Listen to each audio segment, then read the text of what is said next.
Hello students, नमस्कार। PTI online classes में आप सभी का स्वागत है।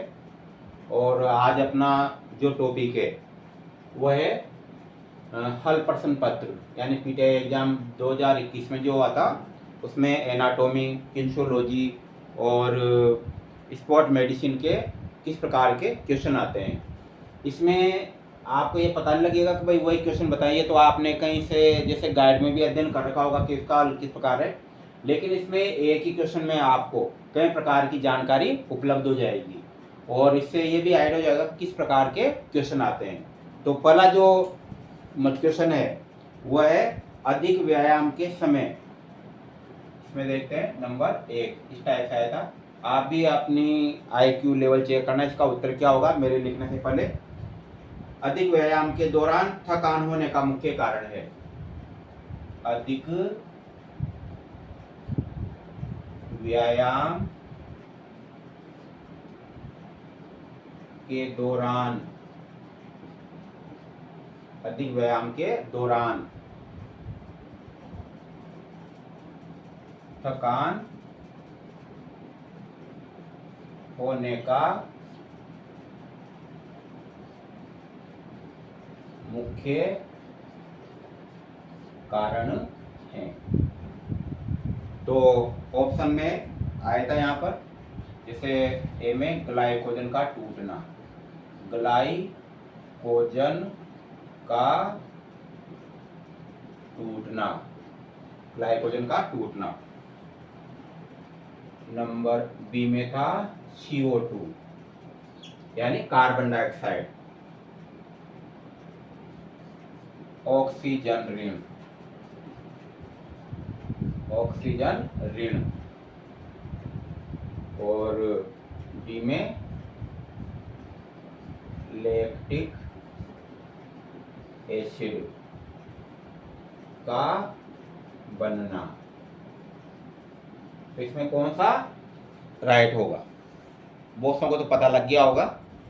अधिक व्यायाम के दौरान थकान होने का मुख्य कारण है। जब अधिक व्यायाम करते हैं तो मांसपेशियां काम आती, और मांसपेशियों में जो ग्लाइकोलिसिस की क्रिया होती है, और ग्लाइकोलिसिस की क्रिया में क्या होता है, पायरुविक एसिड टूटता है। क्या टूटता है? Pyruvic acid. तो जो पहले जो अपन देखते हैं पायरुविक एसिड, भाई स्टार्टिंग तो कहाँ से होगा? ग्लाइकोजन से, और लास्ट में क्या होता है? पायरुविक अम्ल बनता है, और फिर पायरुविक अम्ल टूटने के बाद में लैक्टिक एसिड बनता है ये। तो हम देखते हैं कि अधिक व्यायाम के दौरान थकान होने का मुख्य कारण, नाम ये श्वसन की दो क्रियाएं याद रखना, एक तो है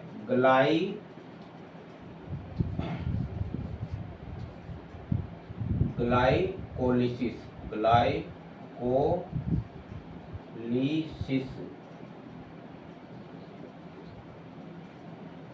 ग्लाइकोलिसिस। दूसरा होता है क्रेब्स चक्र,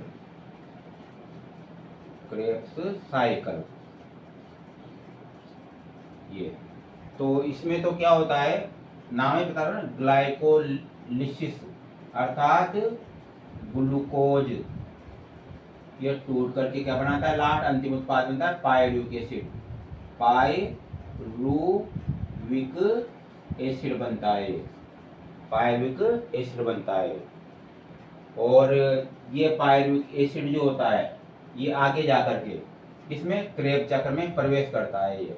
तो इस पायरुविक एसिड से विभिन्न प्रकार के कार्बनिक अम्ल बनते हैं। तो यूँ आप तो ये मानना कि पायरुविक अम्ल इसमें प्रवेश करता है माइटोकॉन्ड्रिया में, माइटोकॉन्ड्रिया में प्रवेश करता है ये। तो क्या शुरू हो जाता है? ये क्रेब्स चक्र शुरू हो जाता है ये। इस प्रकार से याद रखना, बस दो क्रियाएं याद रखना, ज्यादा डीपली पढ़े तो बहुत मतलब विस्तृत वर्णन होता है इसका। और तो यहाँ पर जो माइटोकॉन्ड्रिया जो होता है उसमें जाने से पहले ये पायरुविक अम्ल देखे, अगर पायरुविक अम्ल को, इस पायरुविक अम्ल को अगर O2 उपलब्ध हो जाती है तो सीधा माइटोकॉन्ड्रिया में जाता है, और अगर इसको O2 उपलब्ध नहीं होती तो ये किण्वन में चल जाता है, किण्वन यानी फर्मेंटेशन जिसको कहते हैं। और वहां पर फिर जो है इसका जो है ना ऑक्सीजन की अनुपस्थिति में ऑक्सीकरण होता है, जिससे विभिन्न प्रकार, जैसे मान लो एल्कोहल बन जाता है, लैक्टिक अम्ल बन जाता है, ऐसे पदार्थ बनते हैं ये इस प्रकार से। तो मैंने मांसपेशियों की क्रियाविधि समझाई है। तो इसका जो उत्तर होगा, अब इसमें सभी पे गौर करें ना। ग्लाइकोजन क्या होता है? जो हम भोजन ग्रहण करते हैं, तो भोजन ग्रहण करने के पश्चात जो ग्लूकोज जो होता है वह ग्लाइकोजन के रूप में संचित हो जाता है। कौन से अंग में? यकृत में। याद रखना, हमारे शरीर में जो ग्लाइकोजन का जो संचय होता है वो होता है यकृत के अंदर, और आवश्यकता पड़ने पर ये ग्लूकोज में बदल करके हमारे शरीर को ऊर्जा प्रदान करता है। तो हमारे शरीर में ग्लाइकोजन का संचय करने वाला अंग कौन होता है? यकृत होता है, लीवर। CO2 जानते हो, कार्बन डाइऑक्साइड होती है। ये जो भोजन ग्रहण करते हैं, तो उसमें क्या होता है कि अंदर जाता है भोजन, और कोशिकाओं में जाने के बाद उसका क्या होता है? ऑक्सीकरण, और ऑक्सीकरण के फलस्वरूप जो है ना CO2 निकलती भोजन के। अभी समीकरण बताया तो लंबा हो जाएगा, तो याद रखो भोजन के ऑक्सीकरण के फलस्वरूप ये CO2 निकलती है, जो फिर रक्त मतलब कोशिकाओं की कोशिका द्रव्य में रहती है, और रक्त में विस्तृत होकर के श्वसन द्वारा इसको बाहर निकाल देते हैं। ऑक्सीजन ऋण यानी ऑक्सीजन की कमी आना, इस प्रकार से है। तो इसमें उत्तर क्या होगा? लैक्टिक एसिड होता है, लैक्टिक एसिड। और इसका बाद है दूसरा क्वेश्चन आएगा, थ्रोम्बोसाइट क्या है?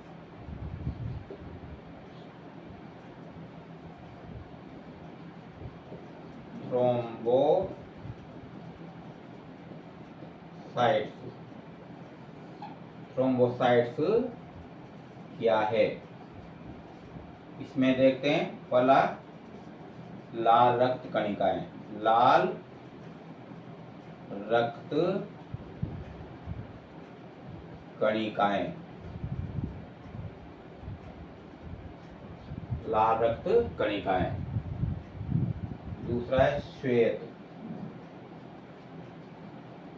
रक्त कणिकाएं, सी में प्लेटिलेट्स,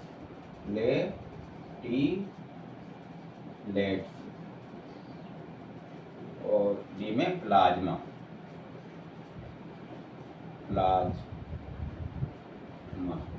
तो कौन सा होता है? समझ गए होंगे आप। थ्रोम्बोसाइट यानी हमारे शरीर में 3 प्रकार की, हमारा जो ब्लड है इसमें 3 प्रकार की रक्त कणिकाएं पाई जाती है, RBC, WBC और थ्रोम्बोसाइट। थ्रोम्बोसाइट इनको क्या कहते हैं? प्लेटिलेट्स भी कहते हैं, प्लेटिलेट्स। ये और कितना आसान क्वेश्चन था, लेकिन मतलब घुमा दिया। अब बोसों के क्या होती है थ्रोम्बोसाइट? एक और याद रखना, ये तो स्तनधारियों में नाम है, लेकिन जो कशेरुकी होते हैं ना, अन्य स्तनधारियों को छोड़ करके, तो अन्य कशेरुकी उसमें इसका नाम जो होता है ना, होता है स्प्लिंडर,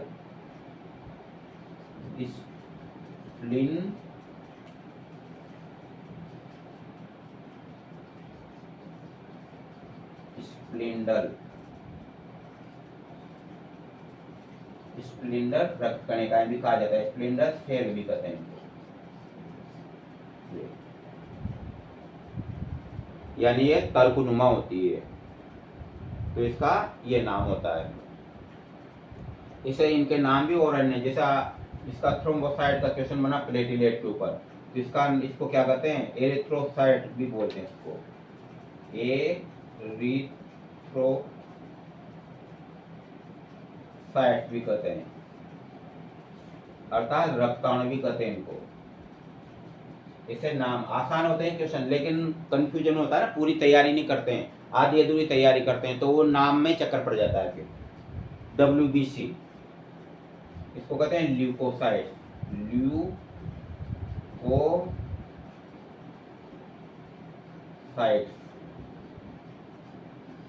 ल्यूकोसाइट, और इनको तो कहते हैं श्वेताणु।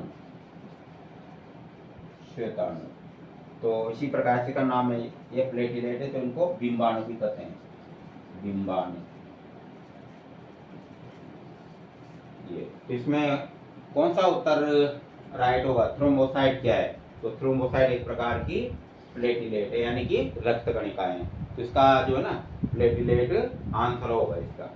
अब देखिए टॉपिक तो वही था, लेकिन इसमें बहुत सारे क्वेश्चन बन सकते हैं। हाँ, एक चीज और थी कि क्वेश्चन एक एग्जाम के क्वेश्चन दूसरे एग्जाम में रिपीट होते कि नहीं होते हैं, तो बिल्कुल हो जाते हैं। 2-3 क्वेश्चन ऐसे होते हैं जो जो पहले एग्जाम हुआ था उसके रिपीट हो जाते हैं, तो इसलिए उनको भी देखना जरूरी होता है और उनसे हमारे को काफ़ी आइडिया मिलता है कि किस टाइप के क्वेश्चन आ रहे हैं। तो ये आपको अब हल होने के बाद में आसान लग रहा होगा, है ना, लेकिन इसके बाद भी अपन को ये दूसरे क्वेश्चनों पे ध्यान देना है। इनसे भी जैसे थ्रोम्बोसाइट पे बना क्वेश्चन तो इनसे भी बन सकता है, वो सेम, ये जरूरी तो ये आए और दूसरा भी आ सकता है। इस प्रकार से ये था। और तीसरा क्वेश्चन देखते हैं।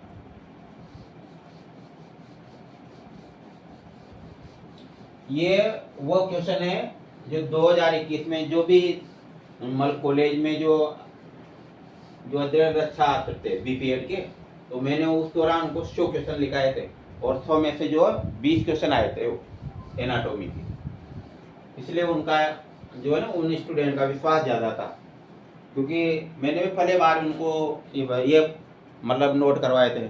लेकिन ये क्या न्यू तैयारी के साथ एक प्रकार कौन सा पहले मैंने पेपर देखे थे, उसके बाद उनको बताया था किस टाइप है, तो वो 100 में से 20 क्वेश्चन आना, वो भी फर्स्ट बार, तो ये चीज मायना रखते एक प्रकार से। तीसरा क्वेश्चन है शोल्डर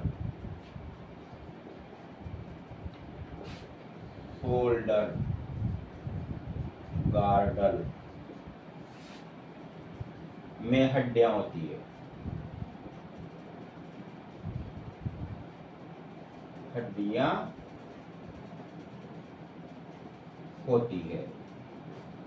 बहुत सी बार तो चाहे आप कोचिंग इंस्टीट्यूट में तैयारी कर रहे हो, लेकिन बहुत से वो टॉपिक छूट जाते हैं जो आपकी स्टडी में आए नहीं, सम्मिलित ही नहीं किए गए। अब देखिए इसमें चक्कर पड़ रहा होगा बहुत सके, शोल्डर गार्डल में हड्डियां होती है। अभी हिंदी कार्ड्स अगर लिखा जाए तो समझ जाओगे, लेकिन हिंदी में नहीं दिया, डायरेक्ट अंग्रेजी में इसका क्वेश्चन उठा दिया।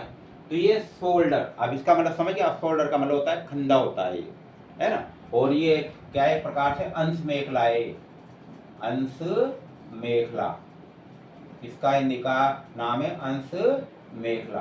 उसमें से क्वेश्चन आया है ये, जो आपको पहले से मैंने स्टडी में करा देता। तो थ्रोम्बोसाइट इसमें थे शोल्डर गार्डल, तो में अस्थियां होती है। ए में था चेहरा, यानी चेहरे की। बी में पसलियां,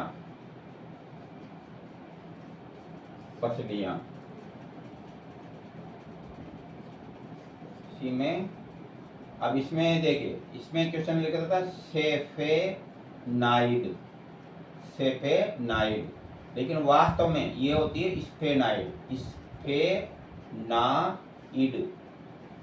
स्फेनाइड, जो कहाँ रहती है, मस्तिष्क में रहती है। ये अस्थि है ये, जो कि मस्तिष्क में पाई जाती है। और क्लेविकल, बी में क्लेविकल व स्केपुला,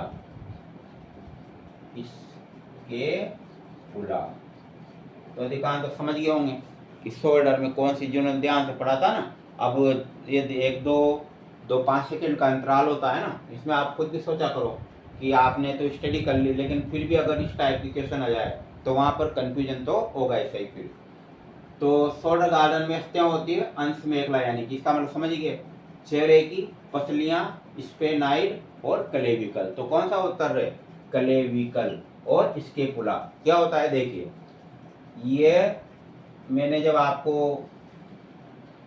ये चैप्टर समझाया था उस समय ये संरचना बनाई थी, ये अंश मेखला है। ये थोड़ा छोटा करके बताया था, अंश मेखला। ये ग्लेनाइड केविटी नामक गुहा, जिसमें से हुमरस का सिर बाहर निकलता है, और यहाँ से निकलती है क्लेविकल अस्थि। ये क्लेविकल अस्थि निकलती है, इसका नाम है क्लेविकल। ये और स्केपुला, ये जो भाग है ना पूरा का पूरा, ये क्या कहलाता है, स्केपुला कहलाता है। यानी इस टाइप के जो अस्थियां रहती है, तो इसका नाम होता है स्केपुला। जो त्रिकोणाकार अस्थि है ना, इसका नाम होता है स्केपुला। तो देखो कंधे में कौन सी अस्थियां हैं, क्लेविकल और स्केपुला। पसलियां आप समझते हो, 12 जोड़ी पसलियां पाई जाती है हमारे शरीर के अंदर। चेहरा जो है, चेहरे में अस्थियां पाई जाती है, इस प्रकार से ये है। और स्पेनाइड कहाँ पाई जाती है, ये मस्तिष्क के अंदर पाई जाने वाली अस्थि होती है।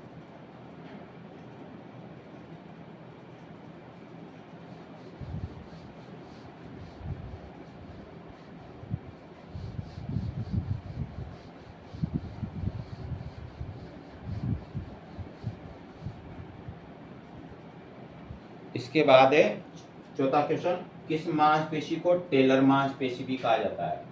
फोर्थ में, किस मांसपेशी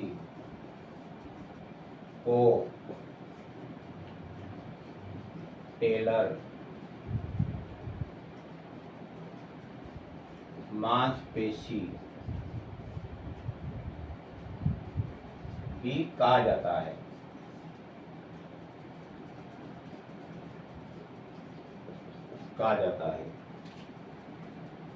तो इसमें पहला ऑप्शन है ए में ग्लूटियल,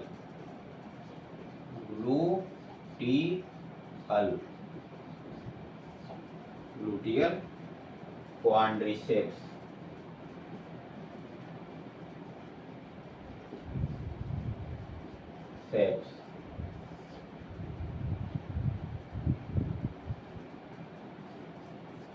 सार्टोरियस, सार्टोरियस भी कहते हैं इसको, सार्टोरियस, सोलियम।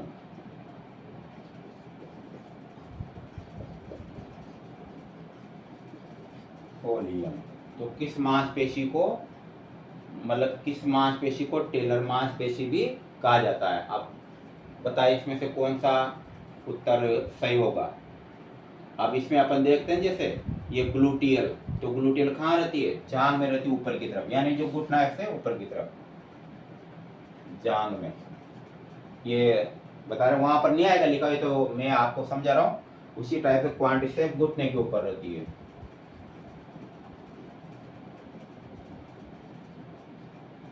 घुटने के ऊपर। और सार्टोरियस जो होती है, जांघ में जो पिंडली रहती है ना, उसमें।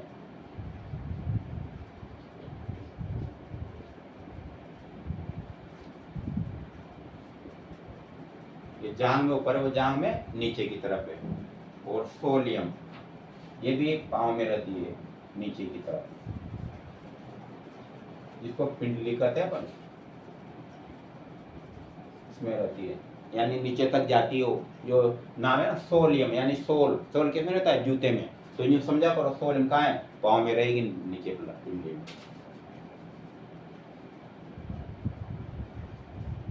तो इस प्रकार से इसमें जो उत्तर होगा वो क्या होगा, इसका सार्टोरियस उत्तर होगा इसका। तो किस मांसपेशी को टेलर मांसपेशी कहा जाता है, यानी कि सार्टोरियस मांसपेशी कहते हैं, जो है ना टेलर मांसपेशी इसका नाम है। नंबर 5,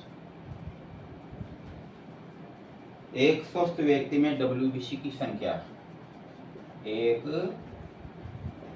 स्वस्थ, ये तो याद होगा आपको, एक स्वस्थ व्यक्ति में WBC की संख्या होती है। अब ये बुक में कई प्रकार से मिलेगा, लेकिन मैंने जो करवाया था वही राइट था, और आपको भी वही करवाया जो मानपिक से इसका। ए में इसका ऑप्शन दिया है 1000 से 10,000, 1 से 10,000। इसके अनुसार बता रहा हूँ, इसमें दिया जो 5 से 9,000।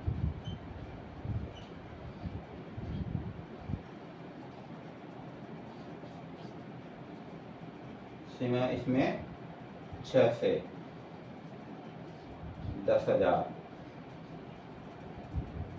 6 से 10,000। और बी में उपरोक्त में से कोई नहीं, उपरोक्त में से कोई नहीं। तो कौन सा उत्तर होगा इसका, समझ गए होंगे, ये वाला जो मैंने आपको नोट करा रखा है, यानी 6 से और 10,000 इसकी संख्या रहती है, किसकी, WBC की। तो और अब इसमें WBC का ज़्यादातर क्यों आता है, क्योंकि इसका ज़्यादातर बुक्स में जो मान है 6 से 10,000 है, और जो RBC की संख्या देखें उसमें विरोधाभास रहता है, और उसमें रहता है विरोधाभास। बाकी अकन जैसे प्लेटिलेट्स में चले ना, उसमें भी विरोधाभास नहीं रहेगा। प्लेटिलेट की संख्या कितनी होती है हमारे शरीर में, सभी जानते हैं, 2 लाख से 4 लाख इसकी संख्या होती है। RBC में वैसे तो फिक्स है कि जैसे 45 लाख से 55 लाख ये एवरेज है। अब किसी में 45 से 50 भी लिखा हुआ है तो वहां पर भी रहता, लेकिन ये फिक्स है, फिर ये लाख में रहेगी और 45 के ऊपर रहेगी, ये 45 के ऊपर रहेगी, 55 के बीच में रहेगी, चाहे ये 45 से 50 आ जाए ऑप्शन में, वो भी रहे, दोनों एक साथ कभी नहीं आएंगे। जैसे मान लो न्यू आ जाए 45 लाख से 50 लाख, ये वाला ऑप्शन, तो ये दोनों एक साथ नहीं आएंगे, मतलब दोनों में से एक ही आएगा मान। इस प्रकार से इसकी बाकी जो क्वेश्चन बचे ना कल अध्ययन करेंगे।